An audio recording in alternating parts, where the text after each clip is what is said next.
যতবার দেখেছি বুক ফেটে কান্না এসেছে, কারণ আমাদের প্রত্যেকেরই ভাই বোন আত্মীয় স্বজন ছোটো ছোটো আছে, এবং বাচ্চারা তো শিশু, এরা তো এঞ্জেল আমার কাছে, একদম ফেরেস্তা। তো এদের সাথে এত বড় একটা দুর্ঘটনা ঘটে যাওয়াতে যেটা হচ্ছে আমাদের একটু সচেতন হতে হবে। সব স্কুল কলেজ ইউনিভার্সিটি সব জায়গায় ফায়ার এক্সটিংগুইশের যে একটা ট্রেনিং, এটা সবসময় নিতে হবে, ম্যান্ডেটরি আমি মনে করি। এবং প্রত্যেকটা ইনস্ট্রুমেন্ট ঠিকঠাক মতো আছে কি না প্রত্যেকটা শিক্ষা প্রতিষ্ঠানে, এটা খুব জরুরি। এটা সবার একটু মিলে সচেতন হতে হবে। এটা খুব জটিল একটা প্রশ্ন, মানুষ হবে কবে সেটা তো আমরা কেউই বলতে পারছি না। এখন নিজেরই ডিপ্রেস লাগে যখন এই সমস্ত প্রশ্ন পাই।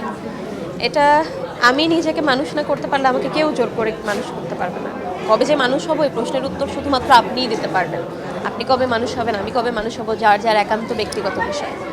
প্রত্যেককে আমি অনুরোধ করব, এখন আমরা প্রচণ্ড হিংস্র হয়ে গেছি, আমাদের ভেতর থেকে এই অ্যাগ্রেশনটাকে বের করে সহানুভূতিটা নিয়ে আসে। আমাদের ভেতরে সহানুভূতি, নম্রতা খুব কমে গেছে।